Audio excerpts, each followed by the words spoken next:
ఒత్తిడి కూడా ఏమన్నా కారణం ఉంటుందా సార్ ఇలా? ఒత్తిడి వల్ల మీకు ఏమవుద్దంటే స్ట్రెస్ వల్ల, క్రానిక్ స్ట్రెస్ వల్ల dietary habits, lifestyle changes వచ్చేస్తాయి.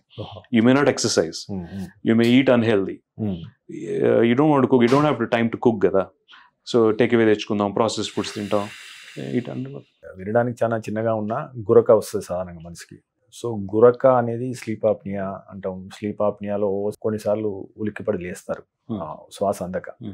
అది కూడా హార్ట్ ఫెయిల్యూర్ కానీ గుండె సంబంధ వ్యాధులకు కానీ కారణమవుతుందా? ఎప్పుడు జాగ్రత్త పడాలి? చాలా మంచి పాయింట్ చెప్పారు మీరు. ఆ ఉలిక్కిపడి లేచినట్టు వాళ్ళకి తెలియని కూడా తెలియదు స్లీప్ యాప్నియాలో. So sleep apnea is again endemic అండి ఇండియాలో పర్టికులర్లీ.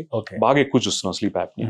అండ్ చాలా మంది ఇంకా సరదాగా చెప్తుంటారు, గురక పెడితే నేను పక్క రూమ్ లో వెళ్ళి పడుకున్నానని చెప్పి. పక్క రూమ్ లో వెళ్ళి పడుకుంటారు కానీ హెల్త్ కేర్, మనం మెడికల్ అడ్వైస్ సీక్ చేయాలనే అవగాహన అయితే లేదు. ఇప్పుడు వైఫ్ బాగా గురక పెడుతుంది, హస్బెండ్ వెళ్ళి పక్క రూమ్ లో పడుకోవడం, ఆర్ వైస్ వర్సా అట్లా అనమాట. బట్ అబ్స్ట్రక్టివ్ స్లీప్ యాప్లో ఏం జరుగుతుందంటే మీకు ఫర్ వేరియస్ రీజన్స్ ఆక్సిజన్ అందదు.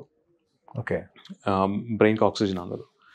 అందుకే వాళ్ళ బ్రీతింగ్ ప్యాటర్న్ కనుక మీరు అబ్జర్వ్ చేస్తే గ్రాడ్యువల్గా ఇట్లా తగ్గుకుంటూ వచ్చి సడన్గా అయిపోతుంది.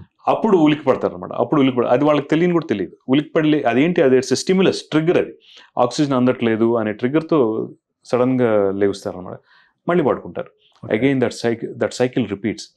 దీన్ని స్లీప్ స్టడీ చేస్తే ఇమ్మీడియట్గా పట్టేసుకోవచ్చు మనం. స్లీప్ స్టడీ అని ఉంటుంది. చేస్తే నైట్ ఆక్సిజన్ లెవెల్ ఎంత కిందకి వెళ్తుంది, ఎన్నిసార్లు లేచారు అన్నీ డిటెక్ట్ చేయొచ్చు అనమాట.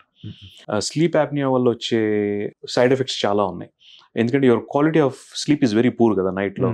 డే టైం పడుకోవటం, డే టైం డ్రౌజీగా ఉండటం, వర్క్ చేయడంలో యాక్టివ్గా లేకపోవటం, బ్రెయిన్ అంతా ఫాగ్ అనిపించడం, వెయిట్ పెరిగిపోవటం, ఏట్రల్ ఫిబ్రిలేషన్ ఇట్లాంటివన్నీ రిస్క్ రావడం ఇవన్నీ జరుగుతుంటాయి. స్లీప్ యాప్నియా వల్ల వచ్చే హార్ట్ ఫెయిల్యూర్ కూడా ఉంది. But that is predominantly right side heart failure. ఎందుకంటే స్లీప్ యాప్నియా వల్ల లంగ్స్కి ఆక్సిజన్ అందట్లేదు కదా.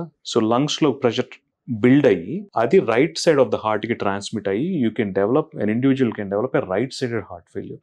దానివల్ల ఏం జరుగుతుందంటే కాళ్ళల్లో వాపు రావటం, పొత్తికడుపు దగ్గర నీరు రావటం, ఇట్లాంటివన్నీ జరగవచ్చు. మీరు తీసుకునే అదే మందులు, అదే నాణ్యమైన మందులు, కానీ సగం ధరకే.